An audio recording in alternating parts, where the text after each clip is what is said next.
Quais são os principais motivos que fundamentam o atual conflito entre Israel e Palestina?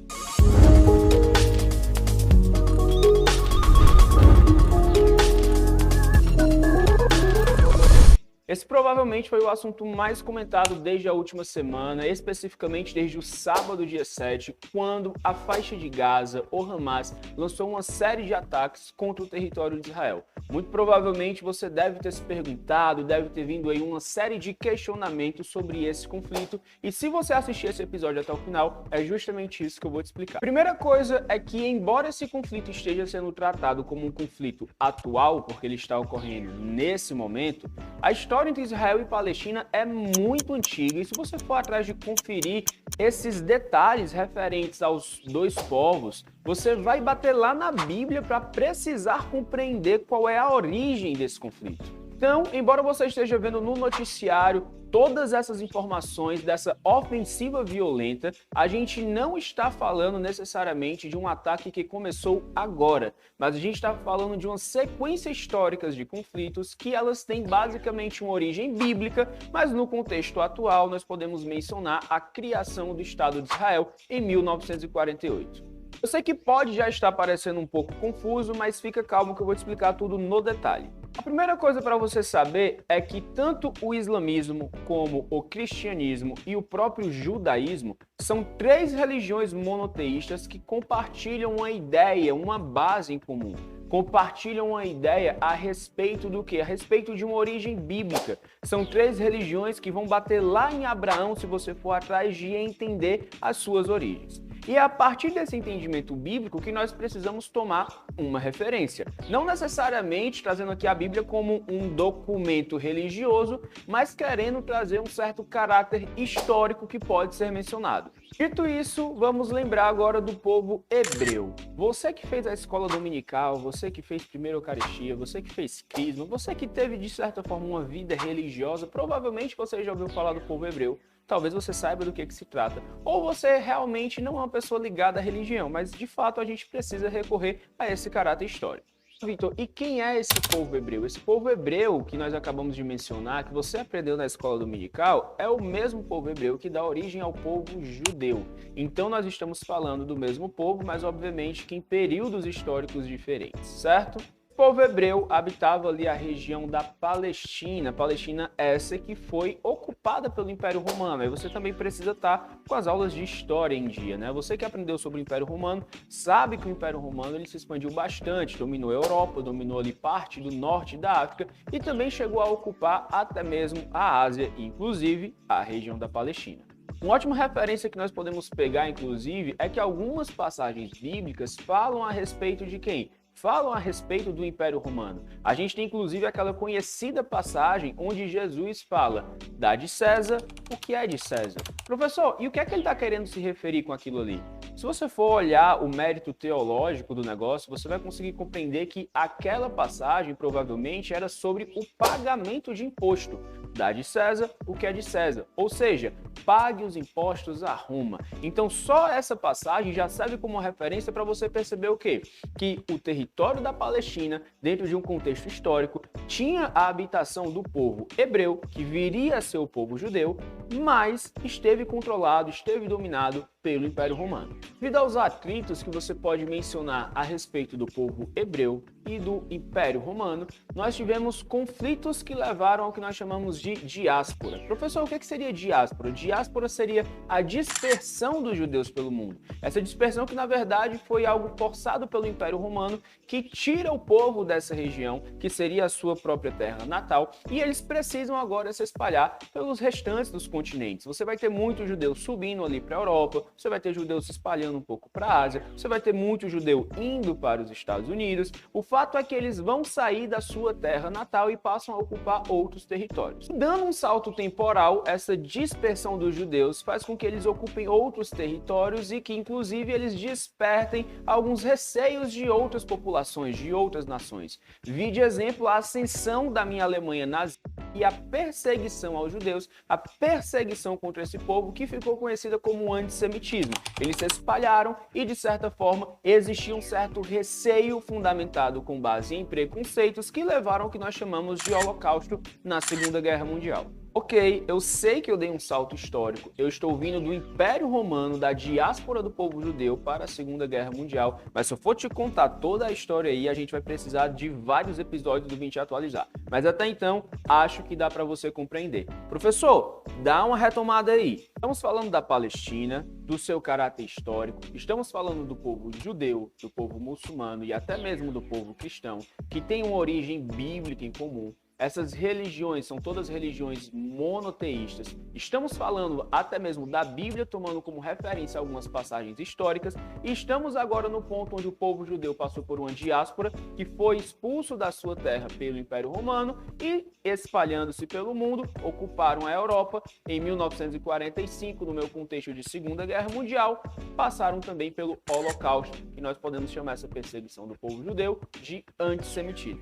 Se você acompanhou e recapitulou tudo comigo, vamos dar sequência. Estamos em 1945, período em que acaba a Segunda Guerra Mundial, e logo em seguida nós vamos ter o quê? A formação da ONU, a Organização das Nações Unidas, que vez ou outra aparece no Vim Te Atualizar. Essa organização que surge com função principal, supostamente, de promover a paz, de evitar que novos conflitos, na verdade, venham se tornar guerras. Mas a gente já viu também que ninguém respeita muito a ONU e que as guerras que ocorrem no mundo, na verdade, têm o dedo dos países que fazem parte do Conselho de Segurança da ONU.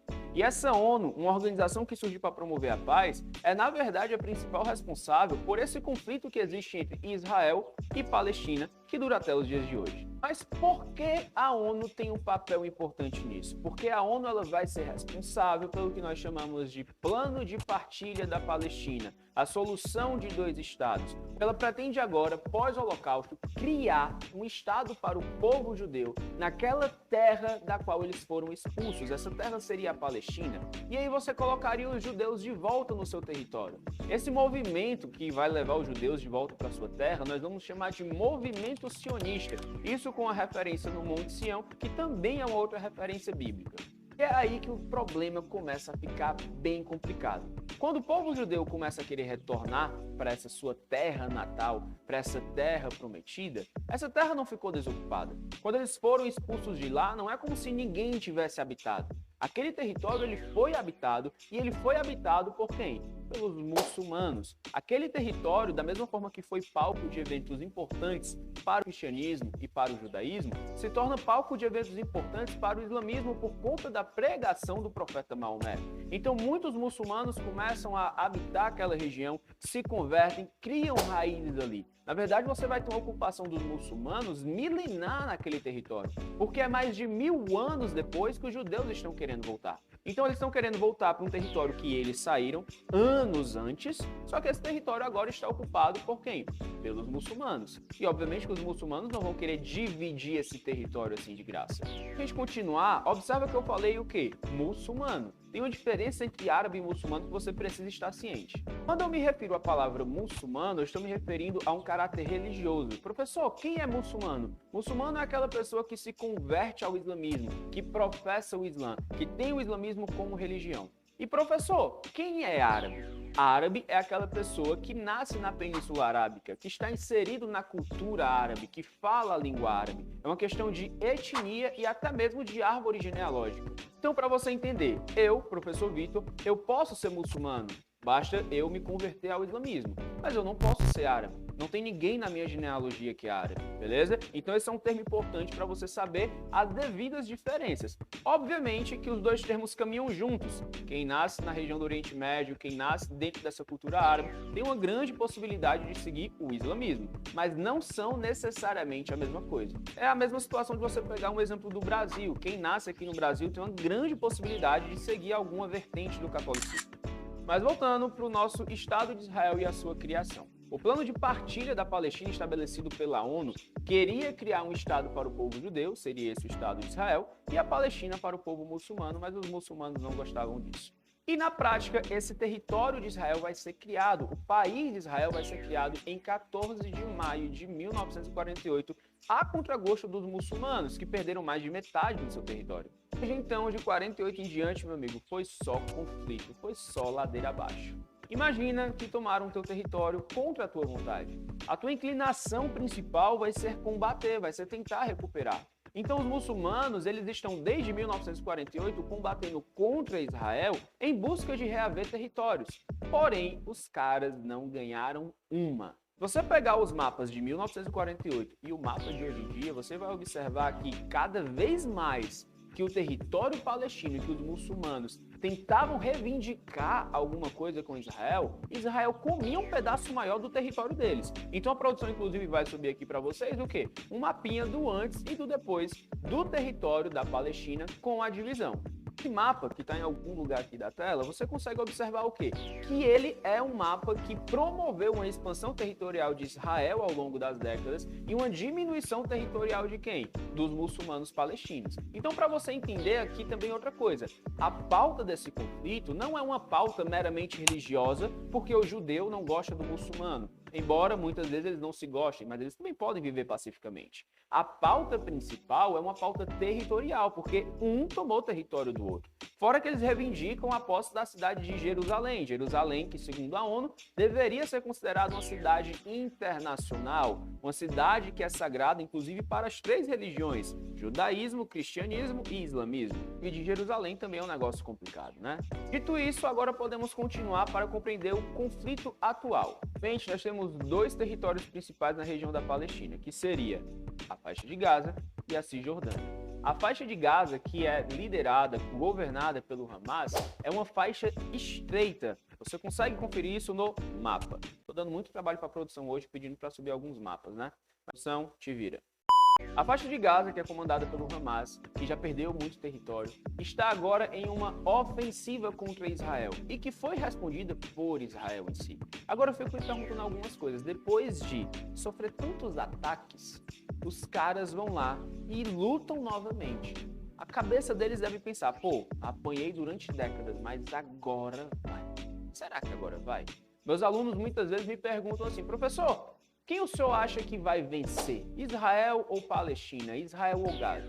Galera, não é uma questão de torcida organizada nem nada do tipo, tá? Mas se você analisar o contexto histórico da coisa, é muito provável que Israel vença mais uma vez esse conflito. Porque Israel só está ampliando o seu território. Israel, inclusive, é apoiada pelos Estados Unidos. Cá para nós é muito difícil você combater os Estados Unidos. Inclusive, aí você já tem uma semelhança entre Israel e os Estados Unidos, que basicamente seria o quê? Um inimigo em comum, que seria esse mundo árabe muçulmano, que no geral também tem os seus conflitos com os Estados Unidos. Vide exemplo, 11 de setembro, os ataques das Torres Gêmeas, a questão do Pentágono, a invasão do Iraque, a invasão do Afeganistão, mas aí também seria conteúdo para uma outra aula. Esse conflito, esse verdadeiro massacre, faz com que você queira automaticamente identificar quem é o mocinho e quem é o vilão. Mas também não é muito por aí, né, galera? Quem é o mocinho e quem é o vilão? De forma geral, você vai encontrar pessoas que defendem a causa da Palestina e você vai encontrar pessoas que defendem a causa de Israel. Mas você tem que entender que a origem, os porquês, o que levou a esse conflito, não é necessariamente uma ideia de quem é bom ou de quem é mal. A verdade é que a gente precisa encontrar uma solução que seja satisfatória para os dois povos.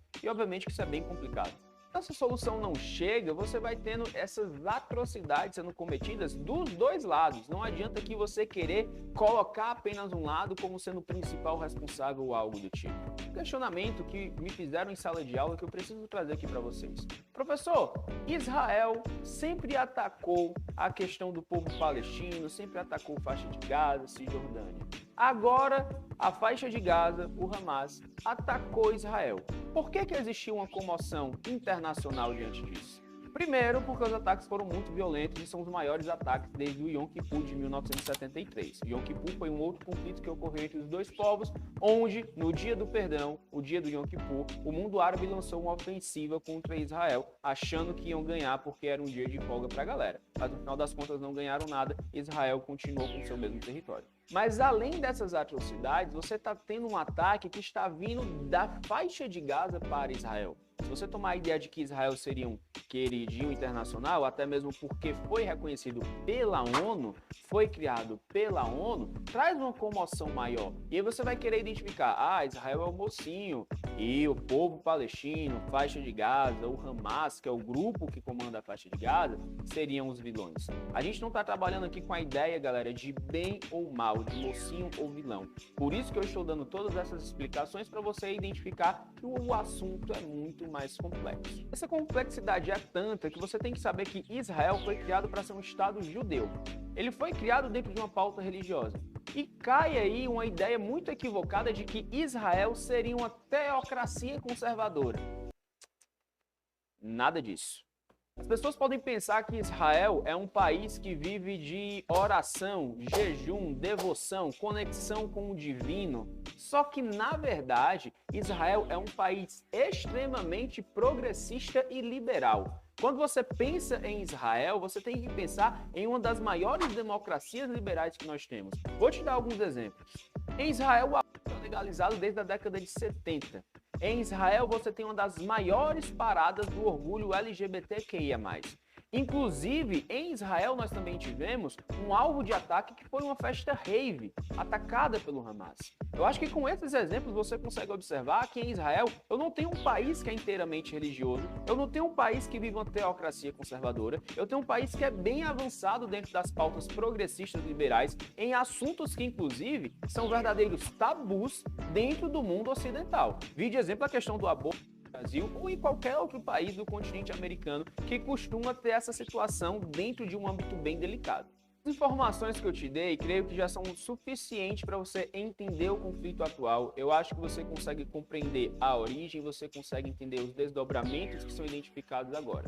Obviamente que eu poderia falar sobre esse assunto durante 2, 3, 4 aulas, como inclusive fiz durante essa semana. Quando for na próxima semana, talvez esse conflito já tenha encerrado, eu trago as novas atualizações para vocês. Novas atualizações, é claro que são novas, né? Próxima semana, quando eu voltar aqui com atualizações, espero eu que sejam atualizações sobre o fim da guerra, eu faço as devidas considerações sobre algum acontecimento que possa ser relevante para o seu entendimento. Esse foi o nosso 20 Atualizar, episódio 20, especial o quê? Israel e Palestina. E você vai clicar aqui embaixo, você vai curtir, você vai compartilhar, você vai mandar para o teu colega, vai comentar, vai deixar o teu like e fazer tudo aquilo que colabora para o crescimento do nosso trabalho. Obrigado por ter assistido até aqui e a firma não para.